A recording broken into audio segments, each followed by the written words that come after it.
पानी भर रही थी कुएं से। नारद जी बोले, देवी प्यास लगी है, थोड़ा पानी दे दो, हमारे प्रभु पानी मांग रहे हैं, ये पानी दो।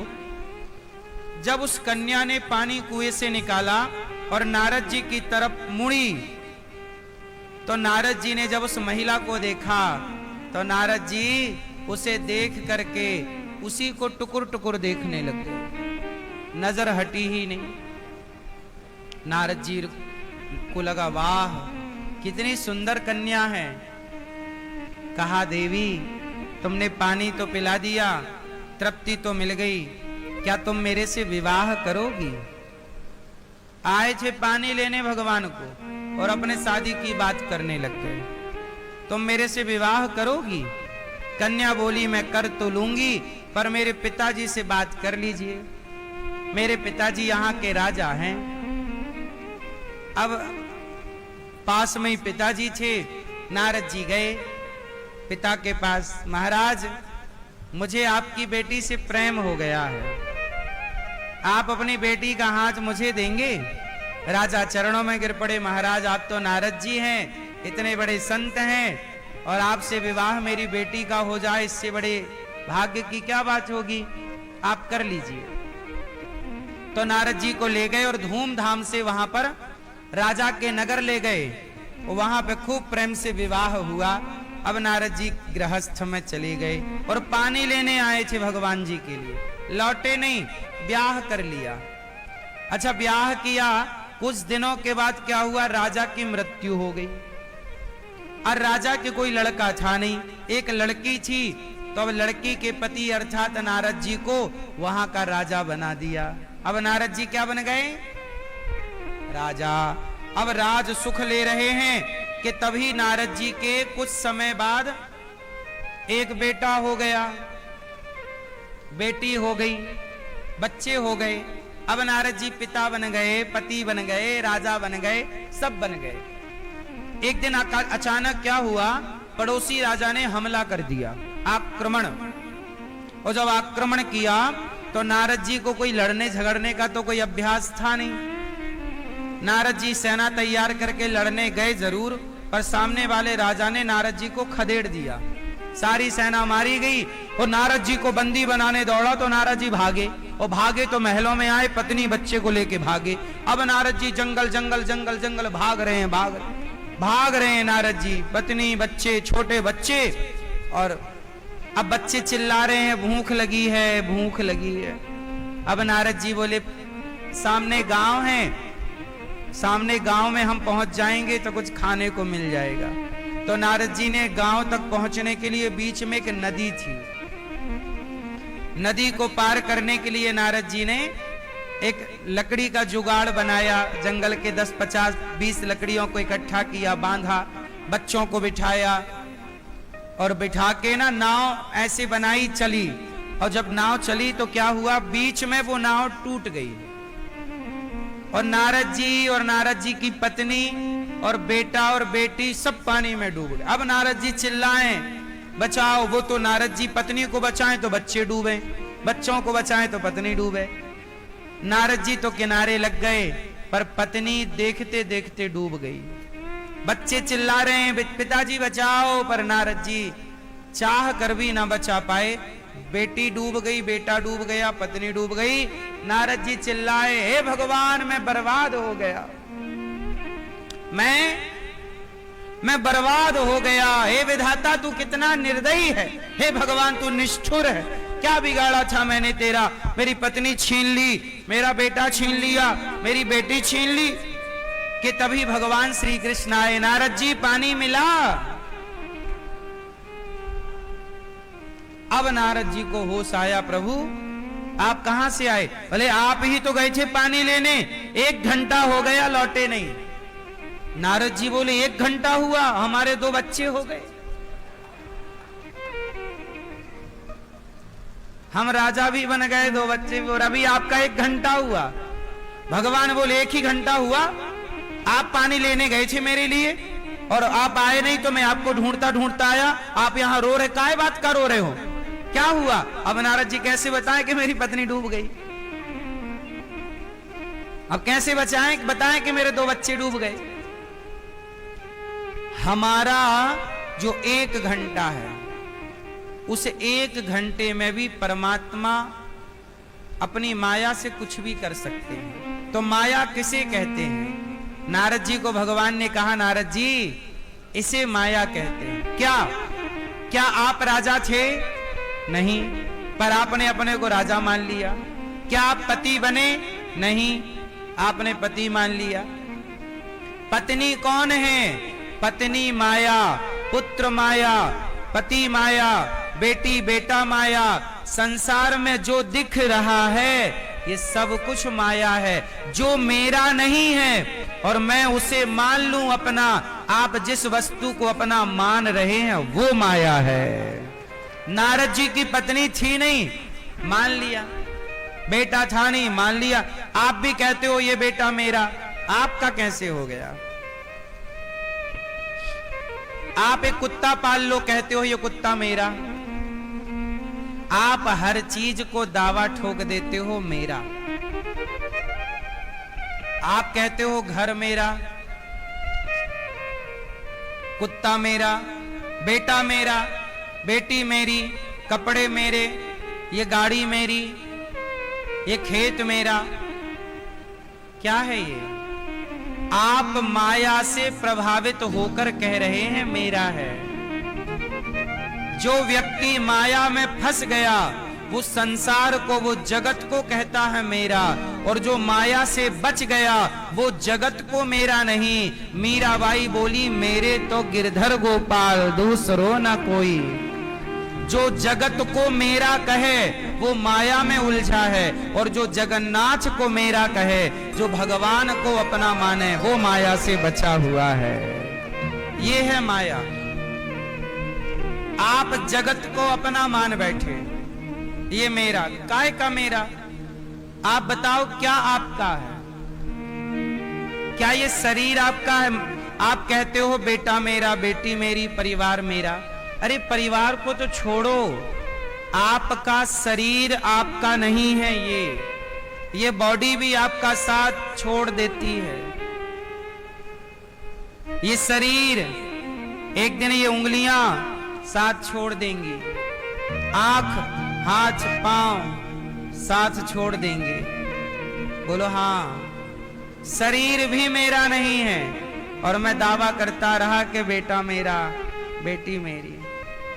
इसी का नाम माया है, जो मेरा है नहीं पर मैं अपना सा मानता हूं, ये माया है। इसमें सब कुछ आ गया। समझ में आई?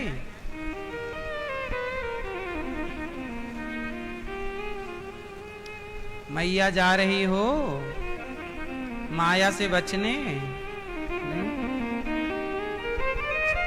माया से बच के रहना। पर किससे बच के रहोगी मेरी माँ? हाँ, किससे संबंध रखोगी? माधव से। माधव से जुड़ना, माधव के चरणों में भगवान के आश्रित रहना और माया से बच के रहना। माया तू न गई मेरे मन से, ममता तू न गई मेरे मन से, ममता तू न गई मेरे मन से। पाके केस तुलसीदास जी कहते हैं,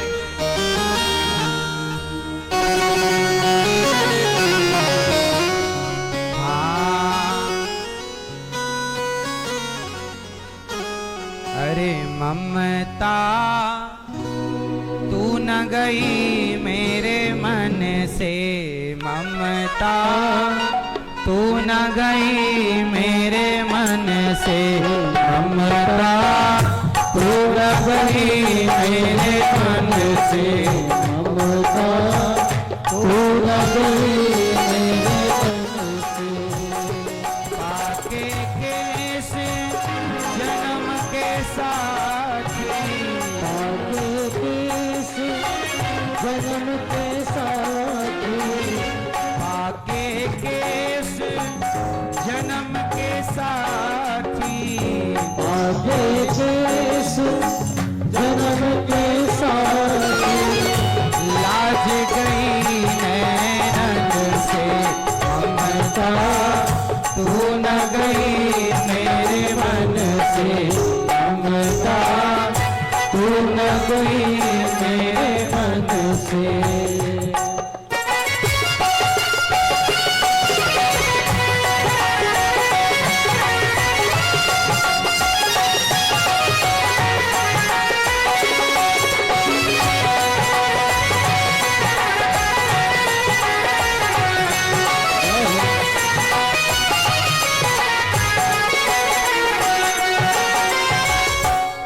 सरवण बचन ना सुनत काहू के, सरवण बचन ना सुनत काहू के, सरवण मतलब कान, वचन नहीं सुन रहे, कथा नहीं सुन रहे हैं।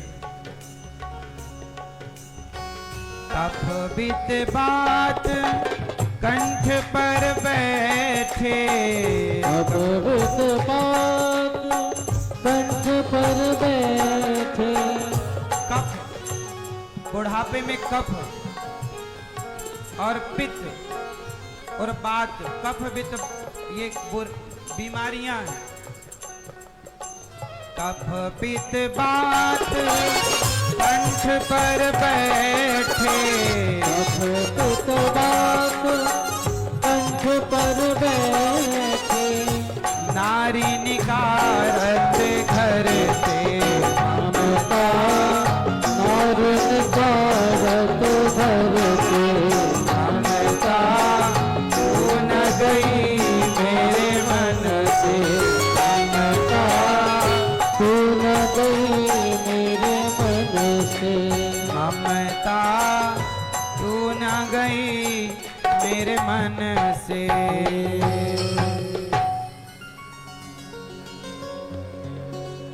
पाके केस, ये तुलसीदास जी लिख रहे हैं, जरा सुनो। मैया हर बात नाचने की थोड़ी होती है, कुछ सुनने का भी है। सुनो मेरी माँ, पाके केस, तुलसीदास जी कहते हैं बाल पक गए हैं। पाके केस जन्म के साथी, जन्म के साथी हैं बाल, वो पक गए। तन था के कर, शरीर थक गया और कंपन, शरीर में बुढ़ापे में क्या आ गया? बुढ़ापे में शरीर कैसे होता है? हाथ कांपते हैं।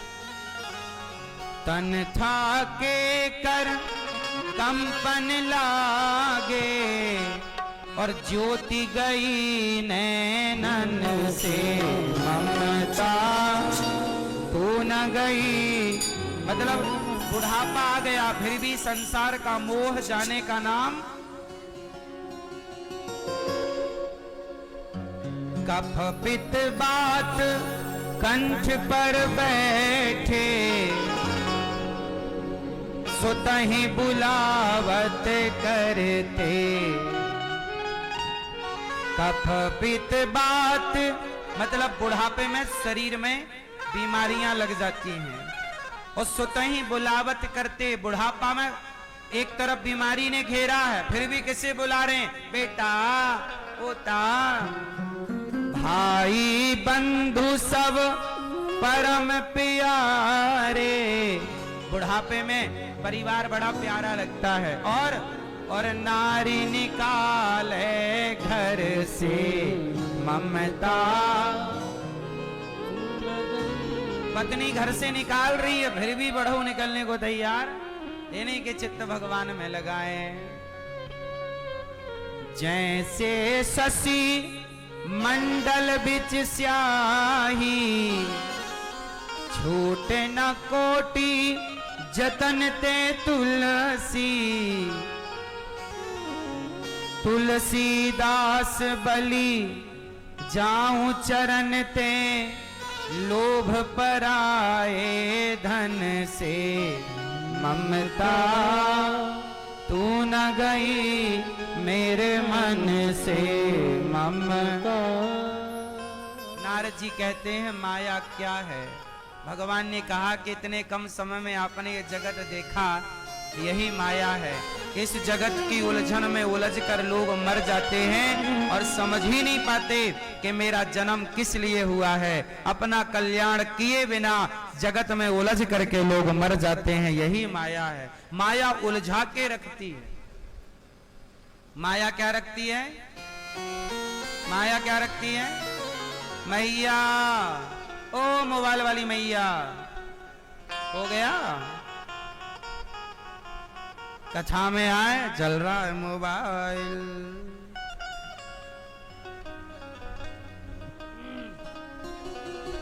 ममता, ममता मतलब ये माया, ये मोह, ये मन से बूढ़ी बूढ़ी मैयाएं मोह बड़ा करती हैं। जितना मोह आपका जगत से है, इतना मोह जगन्नाथ से हो जाए तो आपका कल्याण निश्चित है। पर क्या करें, समझाए समझाए लोगों का। अरे देखो, जवानी में आप उलझे हैं कोई बात नहीं, चलो बुढ़ापे में भी, पर जब मरने का टाइम पता है कि मर ही जाओगी, बिल्कुल बुढ़ापा, अब तो हट लो उस जगत से। अब तो चित्त में भगवान, अब भीतर से खाली हो जाओ। अब भीतर से क्या हो जाओ? जोर से।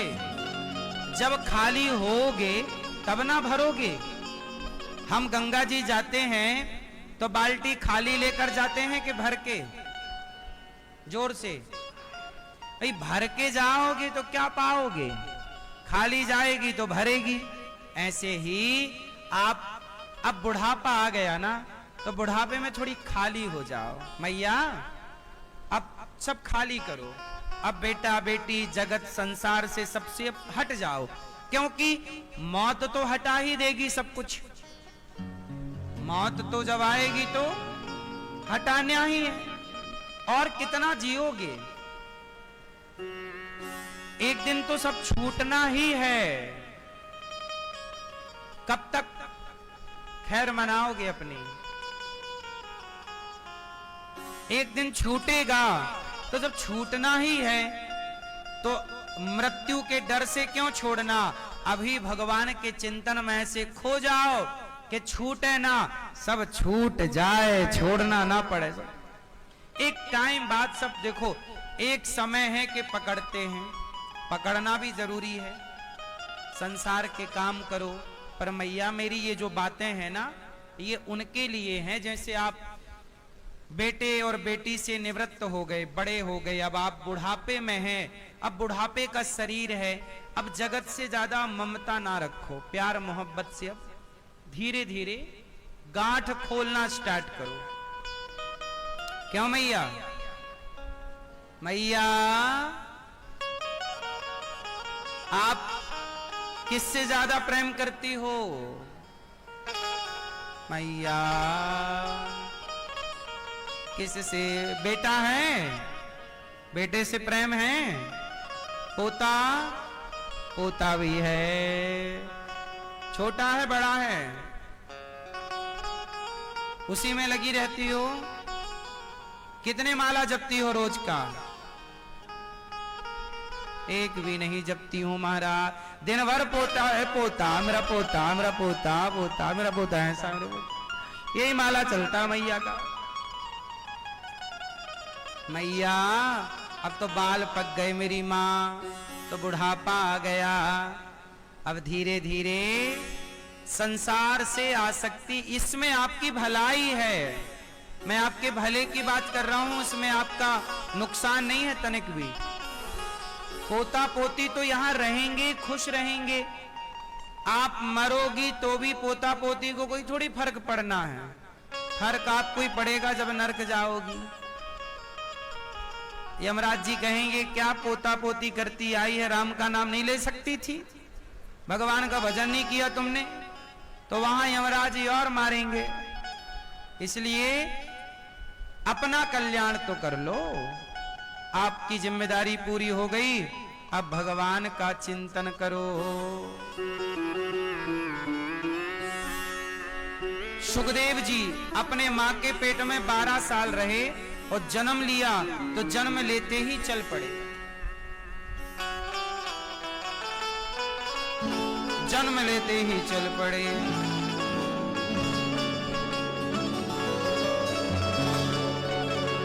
आजकल हम लोगों को बताते समझाते हैं, लोग भूल जाते हैं।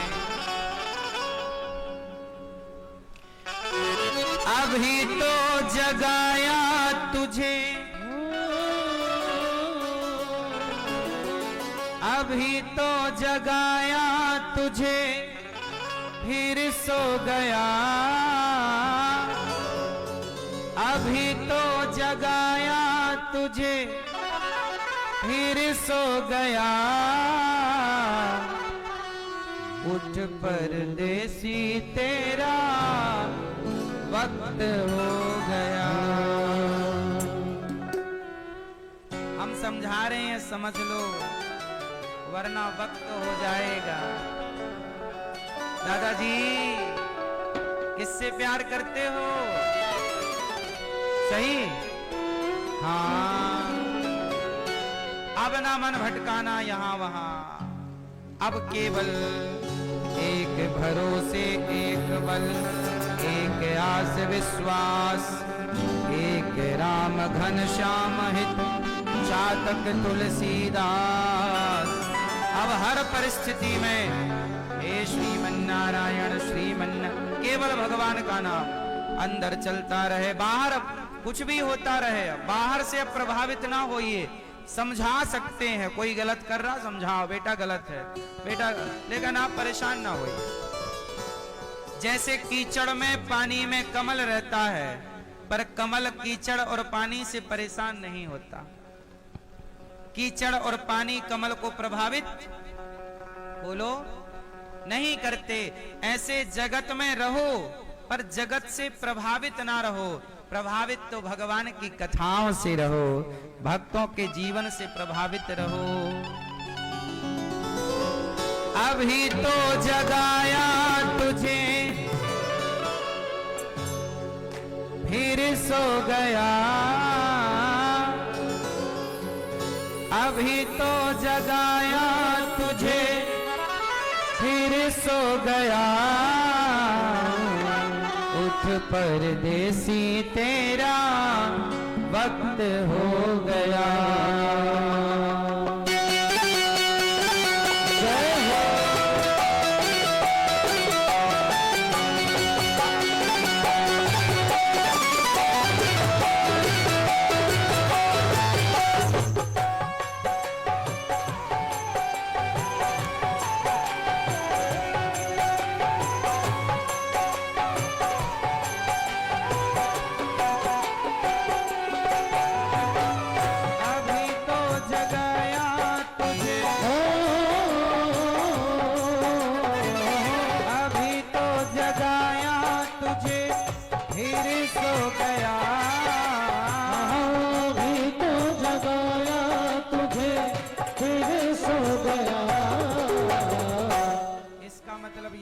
कि अभी तो हमने समझाया था, लेकिन फिर आप उसी अज्ञान में आ गए। अभी तो जगाया तुझे, अभी तो जगाया तुझे, फिर सो गया। अभी तो जगाया तुझे, फिर सो गया।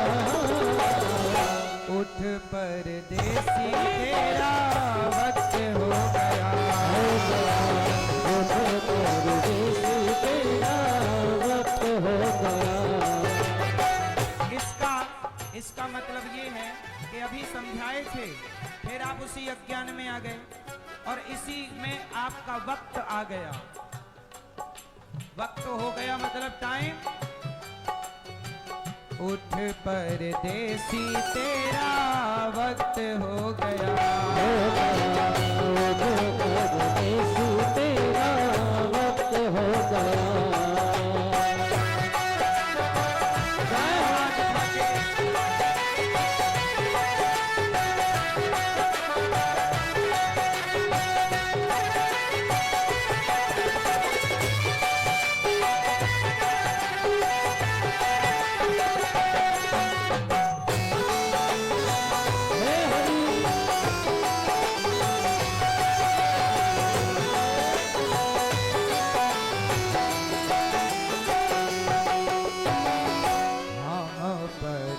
परदेशियों की यही है निशानी। हम परदेसियों की यही है निशानी। आए और चले गए खत्म कहानी। आए और चले गए खत्म कहानी। आए और चले गए खत्म कहानी। आए और चले गए खत्म कहानी। कोई गया हंसते हंसते, कोई गया हंसते हंसते, कोई रो गया। कोई गया हंसते हंसते, कोई रो गया। उठ परदेसी तेरा वक्त हो गया। उठ परदेसी तेरा वक्त हो गया। अभी तो जगाया तुझे,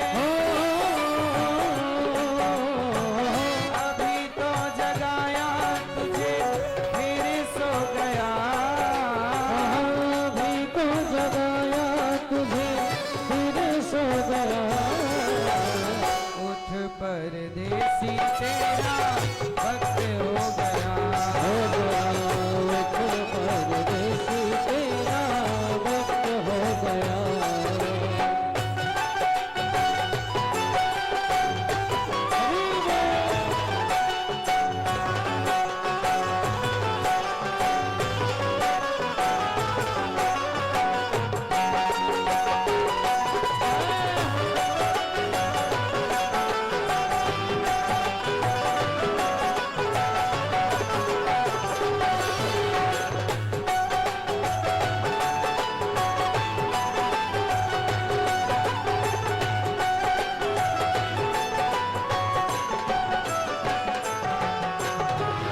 बार बार पहले भी तो आया है यहाँ। बार बार पहले भी तू आया है यहाँ। देखे आंखें खोल तेरा ध्यान है कहाँ पर। देखो आँख खोल तेरा ध्यान है कहाँ पर। देखे आंखें खोल तेरा ध्यान है कहाँ। देख आँख खोल तेरा ध्यान है कहाँ पर। अनमोल जीवन तेरा, अनमोल जीवन तेरा व्यर्थ हो गया। अनमोल जीवन तेरा व्यर्थ हो गया। उठ परदेसी तेरा वक्त हो गया। हो गया। उठ परदेसी तेरा वक्त हो गया। अभी तो जगाया तुझे, अभी तो जगाया तुझे, फिर सो गया। अभी तो जगाया तुझे, फिर सो गया। उठ परदेसी तेरा वक्त हो गया। उठ परदेसी तेरा वक्त हो गया। उठ परदेसी तेरा वक्त हो गया। हो गया। उठ परदेसी तेरा वक्त हो गया। उठ परदेसी तेरा वक्त हो गया। उठ परदेसी तेरा वक्त हो गया। हम परदेशियों की यही है निशानी। आए और चले गए खत्म कहानी। आए और चले गए खत्म कहानी। कोई गया हंसते हंसते हो कोई गया हंसते हंसते कोई रो गया, कोई गया हंसते हंसते कोई रो गया। उठ परदेसी तेरा वक्त हो गया। हम परदेशियों की, हम परदेसी हैं, यही है निशानी। हम परदेसियों की निशानी है। आए और चले गए, खत्म कहानी। आए और इसलिए मेरी माँ, जो ज्ञान धारण करो उसे सदा के लिए। कुछ बातें आपने आज सुन ली, समझ ली, अब पूरी जिंदगी में इन बातों को पता नहीं आप कब सुनेंगे। इसलिए सदा सत्संग करिए, या फिर एक बार सुन लीजिए तो जीवन भर के लिए गांठ बांध लीजिए। हम सब परदेसी हैं इस जगत के, हम यहां के नहीं हैं, है ना मैया? ओ मेरी माँ, ओ मोबाइल वाली मैया, हो गया काम मोबाइल का? मोबाइल चलाने यहां से उठ के भागी हो पीछे।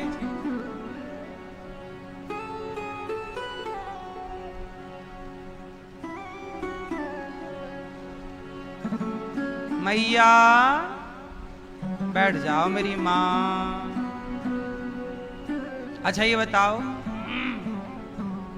भैया, आप कहां से हो? कहाँ के हो? जयपुर के। दादाजी आप कहाँ के हो? मंदसौर। आप कहां से हो मैया? पंजाब, अमृतसर, दिल्ली, इतने जगह की हो?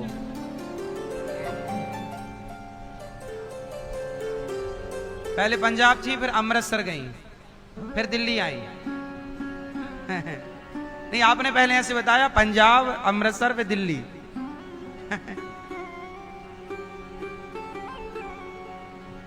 अच्छा, मैया कह रही हैं हम दिल्ली के हैं, ये कह रहे हैं जयपुर के हैं, ये कह रहे हैं हम मध्य प्रदेश के हैं। मैया आप कहाँ की हो? जयपुर। मैया आप कहाँ की हो? हैं? बादाम, बादाम, कच्चा बादाम, बादाम की है मैया। बदायूं, बदायूं। आप लोग सारे लोग अपना पता गलत बता रहे हैं। आप लोगों को हम यही तो समझा रहे हैं। आप कह रहे हैं हम जयपुर के हैं, हम दिल्ली के हैं, हम पंजाब के हैं, हम गुजरात के हैं, हम मध्य प्रदेश के हैं, हम यूपी के हैं। नहीं, आप यहाँ के नहीं हो, आप वहां के हो। आप सब यहाँ के नहीं हैं। क्यों मैया सच बता, आप दिल्ली की हो कि भगवान के यहाँ की हो? काहे झूठ बोल रही हो? हम सब भगवान, हम लोगों ने कब्जा कर लिया है यहाँ। हम यहाँ के हैं, यहाँ के नहीं हैं, हम वहां के हैं, हम परदेसी हैं। जैसे आप वृंदावन आए तो वृंदावन में बैठ के भी आप क्या बोल रहे हैं कि हम जयपुर और दिल्ली के हैं, क्योंकि आप यहाँ वृंदावन दर्शन करने आए हैं, कुछ दिन के मेहमान। 10 दिन, 5 दिन, 2 दिन, 20 दिन आप वृंदावन आए मेहमान। जैसे आप वृंदावन मेहमान बनकर आए हैं, ऐसे संसार के मेहमान हम सब हैं।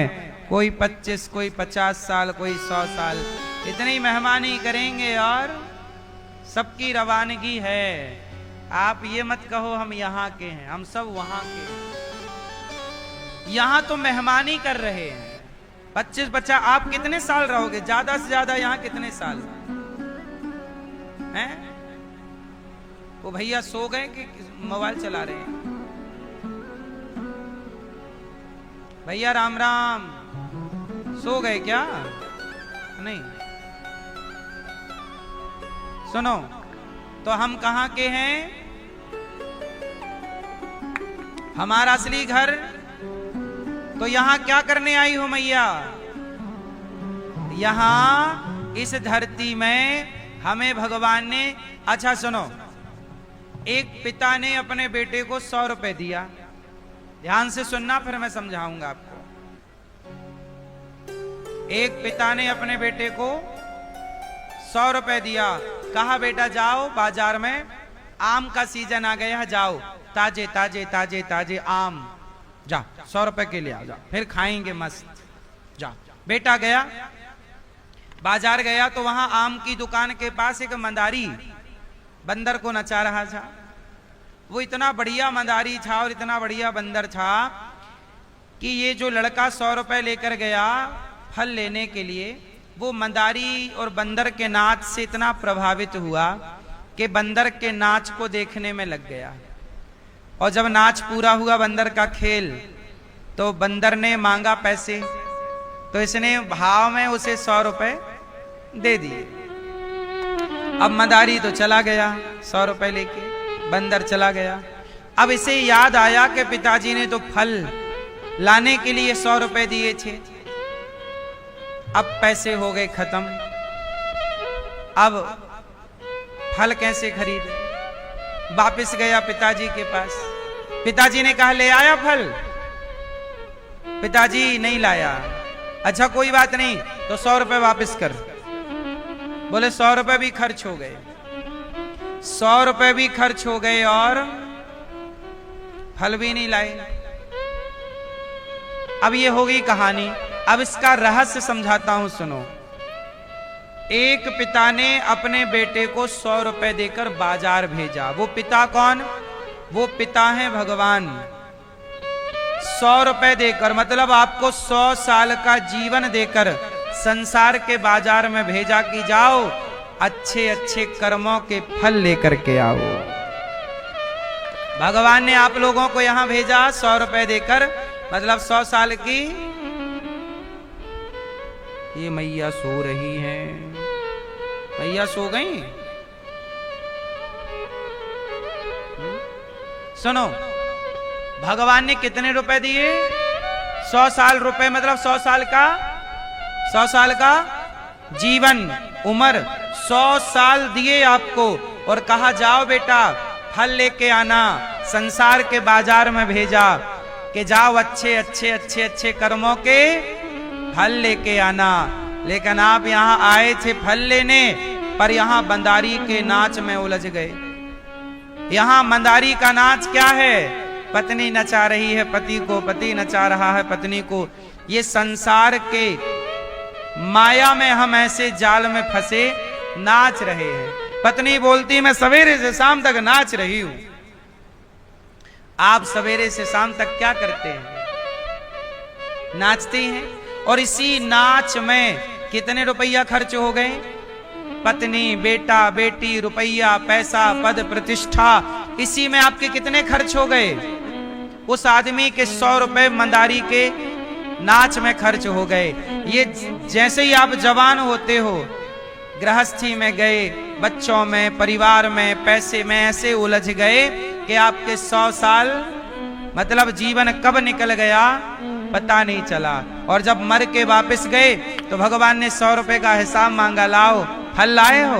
बोले अच्छे कर्म किए ही नहीं, सारी जिंदगी हाय पत्नी, हाय पति, मेरी बेटा, मेरा बेटा, मेरा मेरा, हाय पैसा पैसा करते।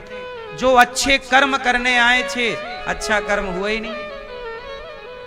इसलिए कहता हूं अच्छे कर्म करते रहना, ये तो चलता ही रहेगा। भगवान कहेंगे लाओ, समय वापस दोगे, समय भी खर्च हो गया, अच्छे कर्म नहीं किए। भगवान अनिरुद्धाचार्य से पूछेंगे, अनिरुद्धाचार्य लाओ अपना हिसाब लाओ, तो मैं हिसाब दूंगा कि प्रभु मैं अच्छे कर्म क्या क्या मैंने किए हैं। मैंने अच्छे कर्मों में कोशिश की है कि वृद्ध माओं की सेवा करके, जिन माओं का अपने बच्चों ने साथ छोड़ दिया, उन माओं का सहारा बनकर उनकी सेवा करना। ये अच्छा कर्म है या नहीं? ये है फल, अच्छे कर्मों का फल। ये अच्छे कर्म मुझे बताने होंगे कि प्रभु मैं ये करके आया हूँ। गौरी गोपाल में 30,000 भक्त नित्य भोजन करते हैं। आपसे मेरी प्रार्थना है, आज भी अक्षय तृतीया है, आज अक्षय तृतीया है, आज आप भी इन वृद्ध माओं को भोजन कराएं। आप संतों को, यहाँ हजारों संत भोजन करते हैं, आप जरूर भोजन कराएं। और यहाँ पर 25 अप्रैल को यहाँ 21 बेटियों का विवाह होने जा रहा है, गरीब परिवार की बेटियों का। सामान आना शुरू हो गया है, बेटियों की विवाह की तैयारियां। आप भी किसी एक बेटी के भाई बनकर, पिता बनकर आप उस बेटी का सहारा जरूर बने। हम ये अच्छे कर्म करते हैं तो जब हम मरेंगे तब भगवान से कहेंगे ना कि हमने वृद्ध माओं की सेवा की, अखंड रसोई की सेवा। हाँ, उसमें आप भी पुण्यात्मा होंगे। आप भी कहोगे कि गौरी गोपाल की सेवाओं से हमने भी अपने आप को जोड़ा, तो आप भी ये अच्छा कर्म कर रहे हैं। क्योंकि मैं अकेला तो कुछ नहीं कर सकता, जब आपका सहयोग होगा तब ना ये गौरी गोपाल की रसोई होगी, बेटियों का विवाह होगा, वृद्ध माओं को भोजन मिलेगा। तो आप सबके सहयोग से होना है। तो आप भी सहयोगी बनकर अच्छे काम से जुड़ सकते हैं, ताकि आप भी कहें कि हाँ, हमने भी सेवा की है। गौरी गोपाल में की गई सेवा ईश्वर की डायरी में लिखी जाएगी कि नहीं? भगवान यदि अपनी डायरी में लिख रहे होंगे आपका हिसाब, तो बताओ, आपने गौरी गोपाल आश्रम में जो वृद्ध माओं को अन्नदान दिया है, वो ईश्वर लिखेंगे कि नहीं अपनी डायरी में? बोलो हाँ, लिखेंगे ना। यही पुण्य है। इस जीवन की यात्रा में ये पुण्य करते चलिएगा, थोड़ा थोड़ा थोड़ा थोड़ा, एक एक बूंद से घड़ा भरता है। जीवन में थोड़ा थोड़ा पुण्य करने से व्यक्ति पुण्यात्मा होता है। जल बिंदु निपाते न क्रमशः पूर्यते घटः, सह हेतु सर्व विद्यानाम धनस्य च धर्मस्य च। करते चलिएगा ये पुण्य। 100 साल का जीवन भगवान ने दिया है, तो ये हिसाब हम सबको देना है। आप लोग अपना हिसाब तैयार रखिएगा। मैया तैयार है हिसाब? नहीं तैयार? मैया आप भी अपना हिसाब तैयार रखिएगा। अपना अपना हिसाब तैयार। क्यों? हिसाब नहीं देना पड़ेगा भगवान के यहाँ? कितने साल जिए हो, हर साल का हिसाब। इसलिए मैं तो अपना हिसाब किताब भगवान के पास रखने के लिए तैयार हूं, आप भी रखिएगा। ऐसे सुखदेव भगवान को प्रणाम। 88,000 संतों के बीच में तो सुखदेव जी मां के पेट में 12 वर्ष रहे। फिर व्यास जी ने कहा बाहर आओ, तब बाहर आए। और जन्म लेते ही पुत्रेति तन्मयतया तर्वोभिनेदुस्, जन्म लेते ही सन्यास ले लिया। ऐसे सुखदेव जी बाद में, वही सुखदेव जी ने राजा परीक्षित जी को भागवत सुनाई, और वही भागवत आज हम और आप सुन रहे हैं। बोलिए सुखदेव भगवान की। 88,000 संतों के बीच में सूत जी आए। सूत जी का सबने स्वागत किया, और शौनकादि ऋषियों ने कहा हमें कथा सुनाइए कृष्ण प्राप्ति करम शाश्वत साधनम तद्वदाधुना। हमें ऐसी कथा सुनाइए जिससे कृष्ण की प्राप्ति हो जाए। कथा क्यों सुनी जाती है? कथा सुनने से हम भगवान के एक कदम करीब पहुंच जाते हैं। भगवान के एक कदम कहां पहुंच जाते हैं? पास। हमें कथा ही भगवान के पास ले जाती है। जैसे ट्रेन, आप लोग यहां आए वृंदावन तो या गाड़ी से आए होंगे या ट्रेन से आए होंगे, फ्लाइट से आए होंगे दिल्ली तक, फिर यहां आए होंगे। तो गाड़ी और ट्रेन कोई साधन है। जैसे किसी साधन के द्वारा हम किसी शहर को पा लेते हैं, किसी गांव तक पहुंच जाते हैं। साधन होता है कि नहीं? बोलो हाँ या ना। जैसे साधन से हम किसी गांव, शहर, व्यक्ति तक पहुंचते हैं। व्यक्ति तक पहुंचना हो तो साधन चाहिए, ऐसे भगवान तक पहुंचना है तो कथा का साधन चाहिए। ये कथा एक साधन है, एक ऐसा साधन जो हमें भगवान तक पहुंचाता है। इसलिए कथा की गंगा, कथा की नाव में बैठ जाओ, चलती रहेगी नाव, आप पाएंगे कि आप भगवान के करीब आ गए। सत्संग जरूरी। अच्छा ये बताओ, जब रावण सीता जी को ले गया और सीता जी उस अशोक वाटिका में थी, तो सीता जी बहुत दुखी थी, परेशान थी राम के बिना। पर हनुमान जी गए तो हनुमान जी ने सीता जी का दुख दूर कर दिया। कैसे दुख दूर किया, कौन बताएगा? हनुमान जी ने सीता जी का दुख कैसे दूर किया? हाँ, क्या किया? रामचंद्र गुण बरने लागा, सुनतहि सीता कर दुख भागा। हनुमान जी ने अशोक वृक्ष पर चढ़कर राम जी का गुणगान गाया, राम जी की कथा कही।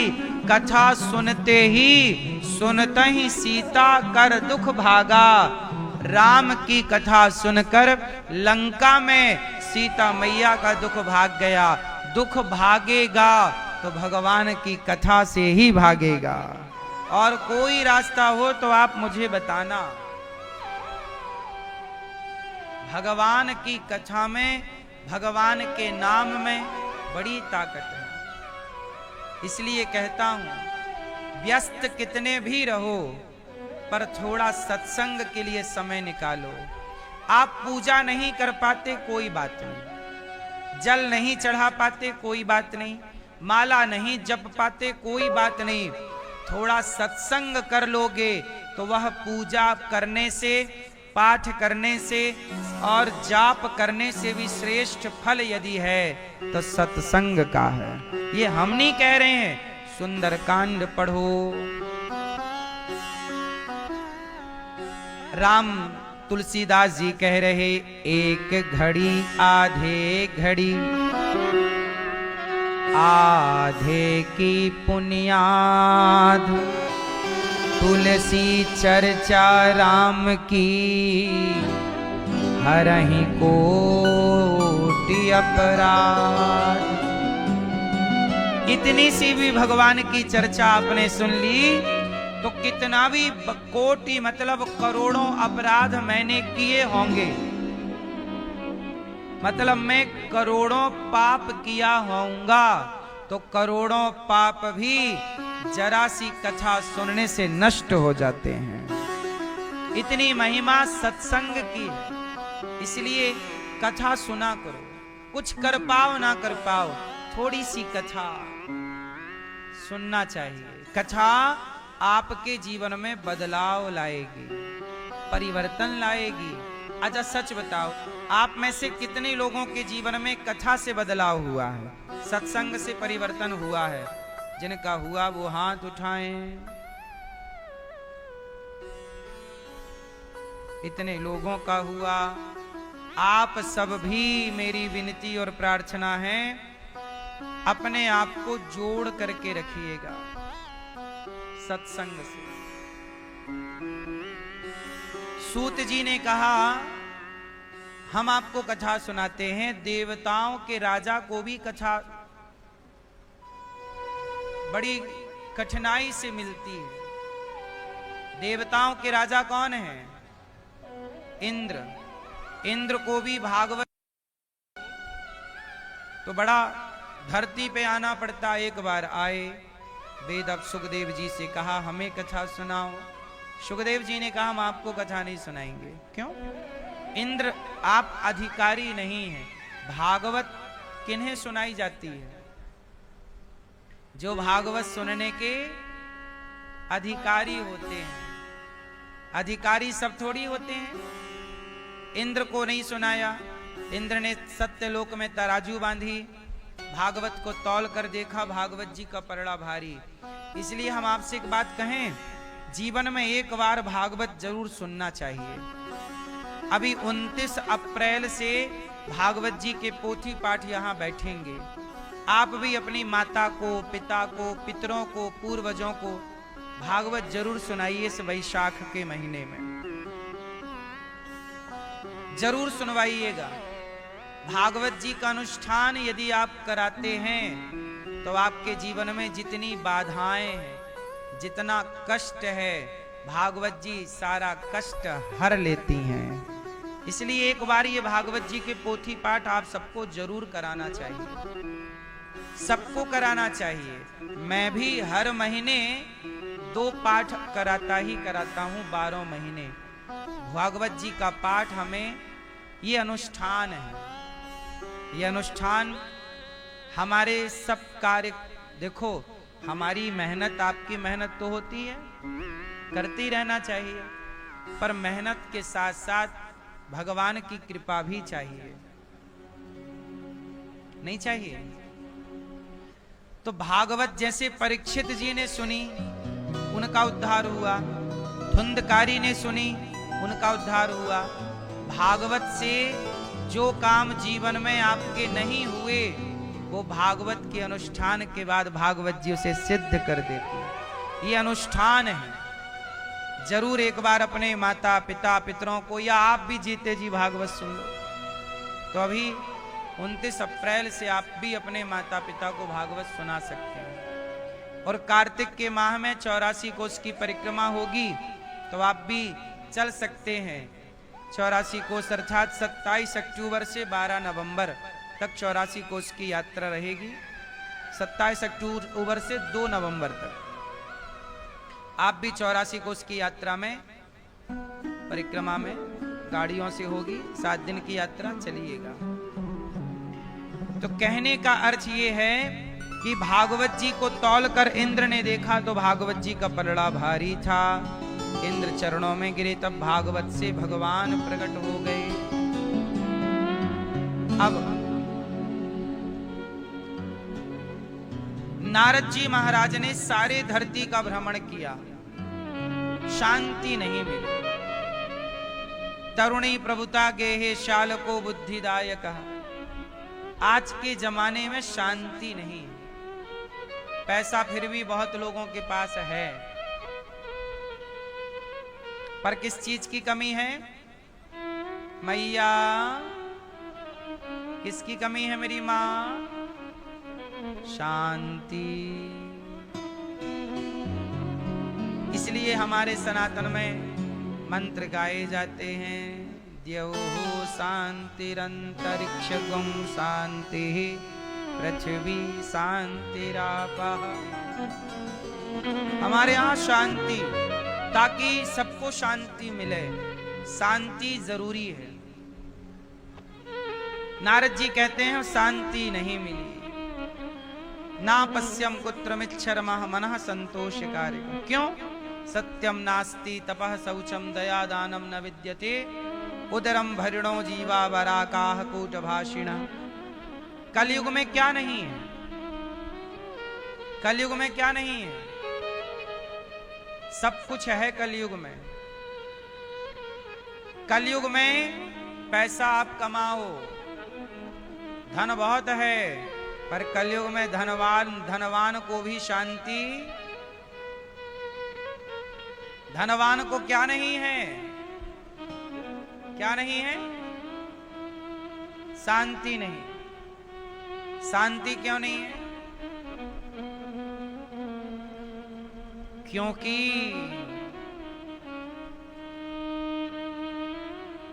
आप आंखों से चंचल हो चुके हैं, कानों के चंचल हो चुके हैं, वाणी के चंचल हो चुके हैं। आपकी आंखों पर आपका कंट्रोल नहीं रहा।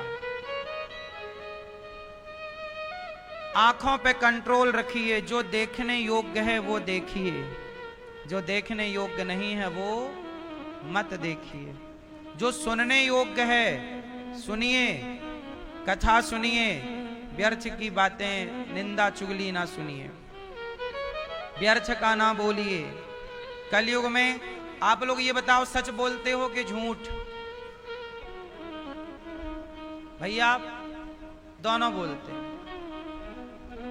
दादाजी आप सच बोलते हो कि झूठ हैं? झूठ। मैया आप सच बोलती हो झूठ?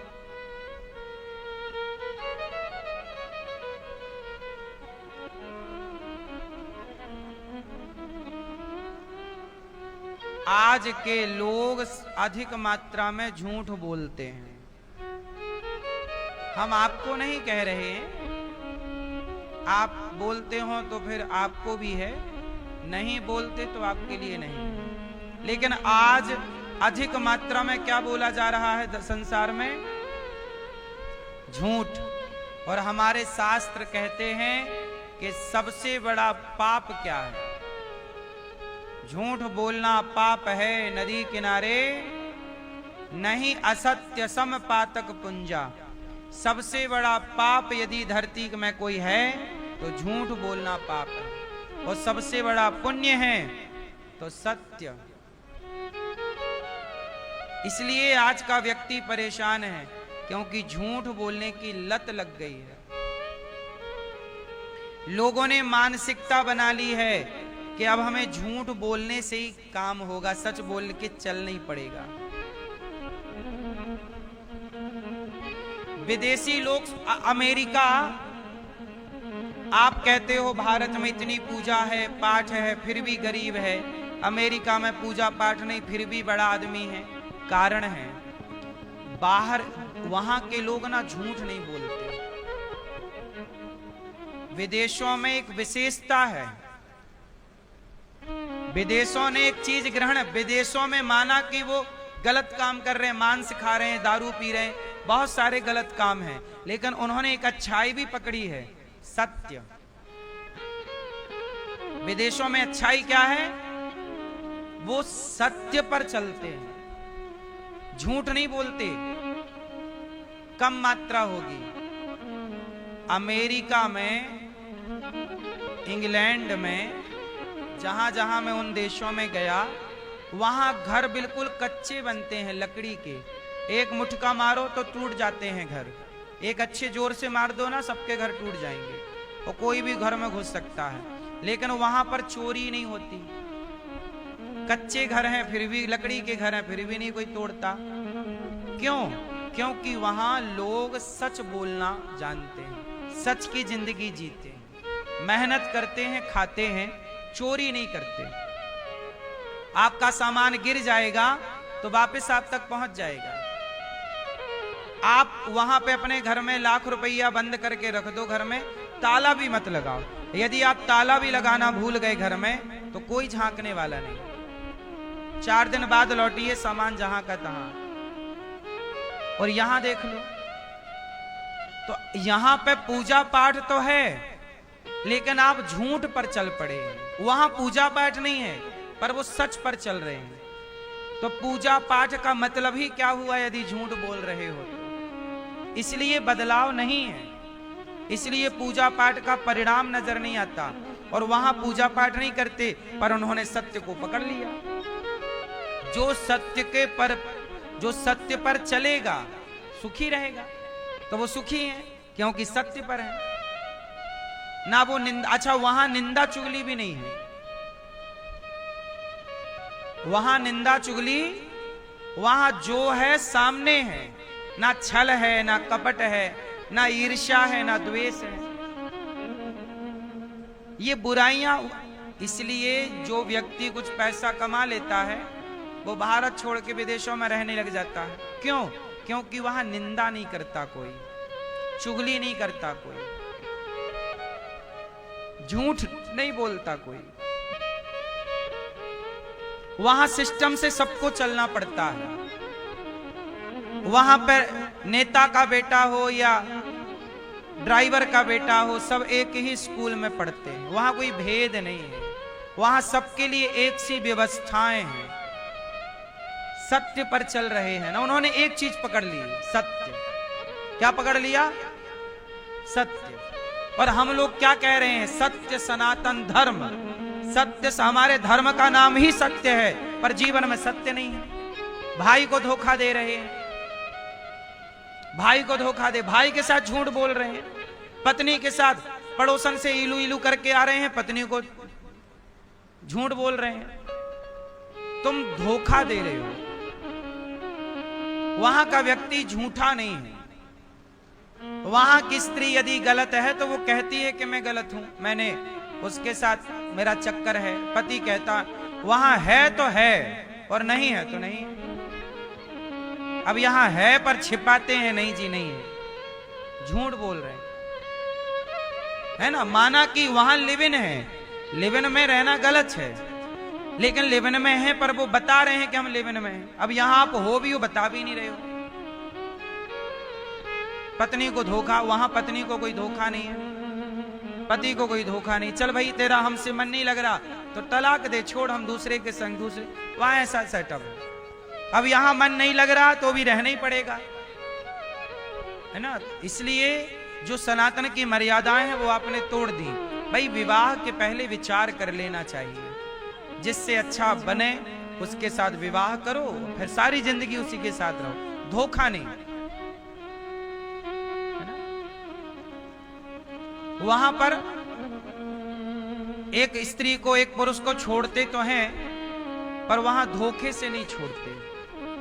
वहां का कल्चर है ऐसा कि वहां पता है सबको कि शादी 2 साल ही टिकनी है, बस वहां सबको माइंड सेट है। हमारे यहां माइंड सेट क्या है? 7 जन्म। हमारे यहां क्या माइंड सेट है कि शादी हो गई 7 जन्म के लिए एक के साथ, और वहां माइंड सेट है शादी हुई 2 साल के लिए।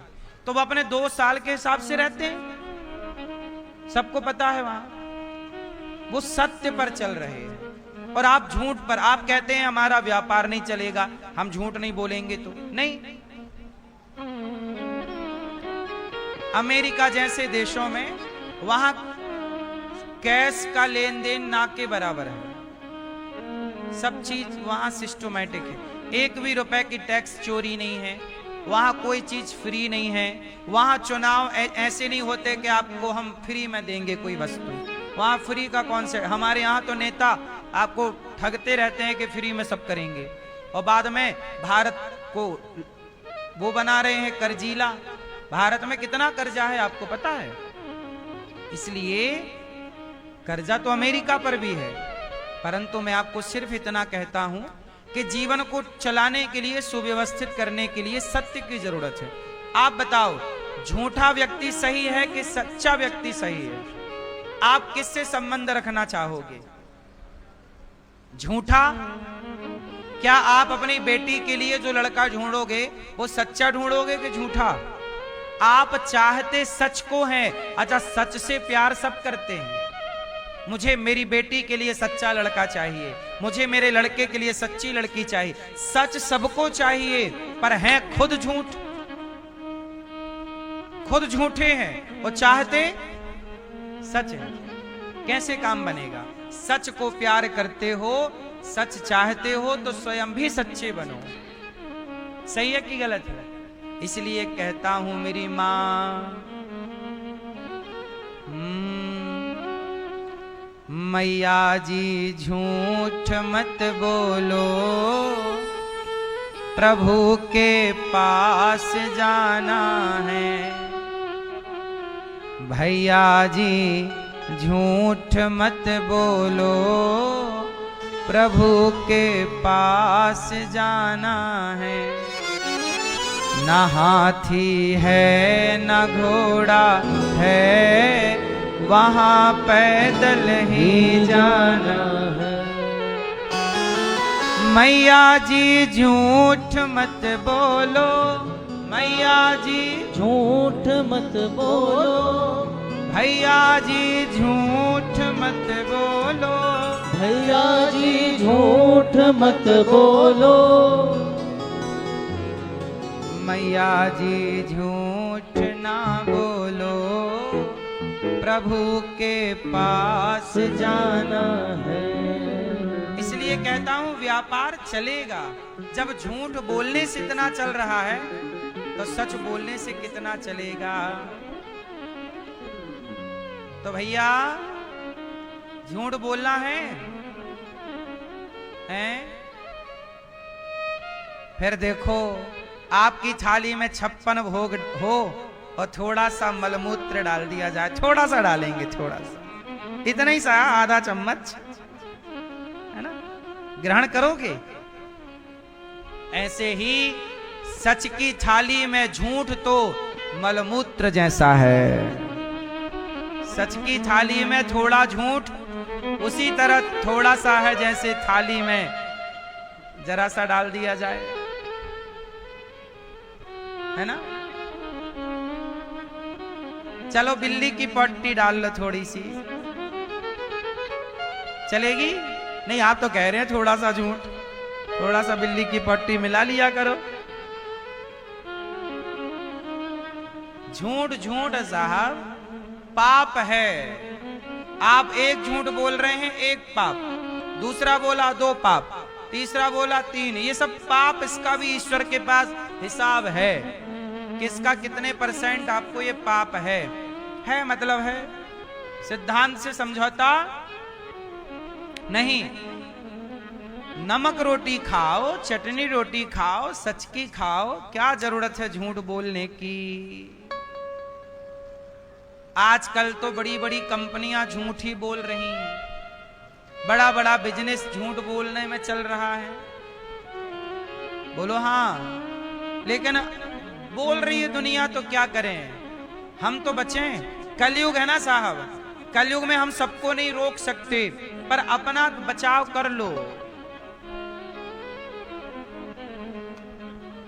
कोई कितना नहीं जाता पगले, ये सब गलतफहमी पाल रखी है। एक बहुत बड़े भारत के उद्योगपति हैं, एक कई लाख करोड़ के मालिक हैं, बड़े बड़े हॉस्पिटल हैं, मैं नाम बता सकता हूं पर नाम नहीं बोलूंगा, सुनिएगा। अभी एक घटना आप सबको पता होगी, मैं बिना नाम बोले समझा रहा हूं, आप समझिएगा सिर्फ। एक भारत के बहुत बड़े पैसे वाले व्यक्ति हैं, लाखों करोड़ उनके पास दौलत है। कितनी करोड़? 1000 करोड़ नहीं साहब, लाखों करोड़। बहुत बड़ा हॉस्पिटल उनके मालिक हैं, उनकी बड़ी कंपनियां। एक बेटा था, एक ही बेटा था, और एक ही बेटा भगवान के घर चला गया। जबकि वो इतने बड़े हॉस्पिटल के मालिक कि दुनिया के लोग उनके हॉस्पिटल में इलाज कराते, उनका बड़ा हॉस्पिटल है, महंगा हॉस्पिटल है, लेकिन खुद के पुत्र की जान नहीं बचा पाए। जब आप गलत तरीके से पैसे कमाओगे ना, तो आपको रोना पड़ता है। क्यों बचना चाह रहे हो? कहां जाओगे? अब वो चला गया, अब पिता के पास पैसा है, क्या करोगे उस पैसे का? अरे भाई, जिंदगी में सुकून चाहिए, शांति चाहिए, अकाल मृत्यु नहीं चाहिए किसी की। इसलिए कहता हूं, आप ऐसे पाप ना कर लो कि आपके कारण आपके पुत्रों को भोगना पड़े। याद रखिएगा, आपके पाप का दंड आपके पुत्रों को मिलता है। और आपके पुण्य कहते हैं बाढ़े पूत पिता के धर्मा, माता पिता के पुण्य से पुत्रों की वृद्धि होती है, और माँ बाप के पाप से पुत्रों की अकाल मृत्यु होती है। ये याद रखिएगा। आपके जीवन में जो पाप होंगे अवश्यमेव भोक्तव्यम, बचिएगा हर पाप से, गलत काम से बचिएगा, सच पर चलिएगा, झूठ पर नहीं। रोटी खाओ, नमक रोटी खाओ, ठीक है, कमाओ। इतनी दौलत, अब लाख करोड़ की संपत्ति है, पर खाने वाला कोई नहीं। खाने वाला कमाओ। इतना बड़ा हॉस्पिटल है, क्या मजाल के किसी गरीब को फ्री में एक गोली मिल जाए? क्या मजाल के किसी बेसहारा का वो एक सहारा बन के दवाई करा दे? क्या मतलब हुआ इस पैसे का? आप इतने बड़े करोड़पति थे, क्या फ्री में थोड़े लोगों का इलाज नहीं दे? अरे पैसा कमाए थे, थोड़ा दुआएं कमा लेते, वो दुआएं तुम्हारे पुत्र की रक्षा करती, वो दुआएं तुम्हारी रक्षा करती है। इसलिए कहता हूं, धन कमाइए, गलत नहीं है, पर दुआएं कमाइए। झूठ बोल के धन्ना सेठ बन जाओगे, वो धन तुम्हें काटने दौड़ेगा। वो धन तुम्हें सोने नहीं देगा। पैसे के पीछे भाग जरूर रहे हो, भागते रहो, देख लेना परिणाम। हम पैसा कमाना गलत नहीं है, कमाओ, ईमानदारी से कमाओ, सेवा करो, अच्छे काम करो। पैसा कमाना मैया गलत छोड़ी है, बताओ गलत है? पैसा कमाना गलत नहीं होता, कभी गलत नहीं है। ये दास अनिरुद्ध, मैं भी पैसा कमाता हूं, लेकिन मैं पैसा कमाकर सोचिए 315 वृद्ध माओं की सेवा करता हूं, आपसे भिक्षा मांग मांग कर। ये गौरी गोपाल आश्रम किसके लिए बना है? वृद्ध माओं के लिए। जाके देखना, सारी माओं के कमरे में एसी चल रही है, सब माओं के लिए सुविधाएं हैं। दवाई समय पे दवाई, सारी माओं को फ्री में दवाई, फ्री में इलाज, फ्री में कपड़ा, तेल, साबुन, मंजन, ब्रश, समय पे नाश्ता, समय पे चाय, समय पे दूध, समय पे भोजन। आपके घर में 5 सदस्य हैं टोटल, आप 5 लोगों के लिए कमाते हैं सारी जिंदगी और इतना हताश परेशान है। हमारी तो 315 माएँ हैं, उनके लिए कमाना है। हम झूठ नहीं बोल रहे हैं, कमा भी रहे हैं तो सच बोल के कह रहे हैं कि माँ है तो आप आके देख सकते हैं। हम कह रहे हैं थोड़ा थोड़ा सहयोग करो, हम आपके जेब में हाथ नहीं डाल रहे हैं, हम चोरी नहीं कर रहे हैं। भिक्षा मांग रहे हैं, कथा सुना रहे हैं, आपसे भिक्षा मांग रहे हैं, जो आप देते हैं उसी से माँ को भोजन होता है, नाश्ता होता है। 30,000 लोग पर डे भोजन करते हैं यहाँ पर। मैं पैसा कमाता हूं, सेवा सबकी होती। ये दुआएं हैं, ये क्या है? आप भी कमाओ ना, पैसा कमाओ 100 रुपए तो 2 रुपये अलग निकाल के रख दो, वो 2 से किसी को रोटी देना, दुआएं आ जाएंगी।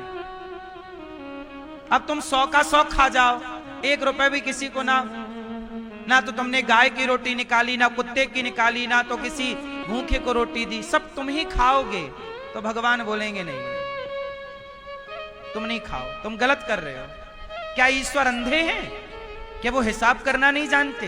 तुम झूठ बोलते जाओ, पैसा कमाते जाओ।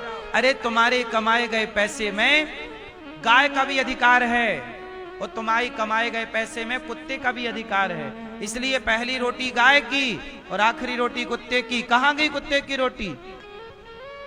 कहां गई गाय की रोटी? सब तुमने खुद खा लिया, चोरी की है तुमने ईश्वर की, ये चोरी है। क्यों भाई? गाय की रोटी कहां है? तुमने गाय की रोटियां नहीं निकाली, तुमने गाय का सम्मान बंद कर दिया, इसलिए बूचड़ खाने खुल गए, कसाई खाने में गाय जाने लगी, कटने लग गई। गाय पॉलिथीन खा रही है, कहां गई गाय की रोटी? चोरी की है आप लोगों ने, गाय की रोटी हड़प ली। क्या ये हिसाब ईश्वर नहीं मांगेंगे? तुम्हारे बाप दादे तो गाय की रोटी निकालते आए हैं, तुमने क्यों निकालना बंद कर दी? इसलिए गौरी गोपाल गौशाला में 400 गैया है, मैं तो कर रहा हूं सेवा, आपसे भिक्षा मांग। इसलिए कहता हूं 1 रोटी रोज गाय की भेजा करो गौरी गोपाल, ताकि ये पाप से बच जाओ चोरी के। भगवान जब पूछेंगे कि कहां रोटी गाय वाली, क्या कहोगे? खुद खा गया मैं, 1 रोटी भी ना दे पाए। इतना झूठ बोल बोल के कमाए थे, पर तुमने 1 रोटी भी तो ना दी। 1 रोटी तो गाय की निकालो। गाय का चारा भूसा, हम लोग साल भर के लिए गाय का चारा स्टॉक करते हैं। 1 ट्रॉली चारा आप दे दो। अभी भूसा हम लोग लाते हैं गायों के लिए, भूसा एक भरवाते हैं गोदाम में कि साल भर के लिए गाय का भूसा। 400 गाय मेरे पास हैं, 150 नंदी हैं। कौन सेवा करेगा? आप 1 गाय के नहीं कर पा रहे हैं, क्यों नहीं कर रहे हो? करो, आप करो सब, तो फिर क्या जरूरत है गौशालाएं बनाने की? आप 1-1 गाय की सेवा भारत का प्रत्येक व्यक्ति करे तो गौशालाएं बनाने की जरूरत ना हो। सब लोग अपनी अपनी माओ की सेवा करें तो वृद्धाश्रम बनाने की जरूरत ना हो। लेकिन आजकल व्यक्ति अपने धर्म पे चल कहां रहा है? चोरी कर रहा है, पैसे कमाएगा, गलत तरीके से कमाएगा।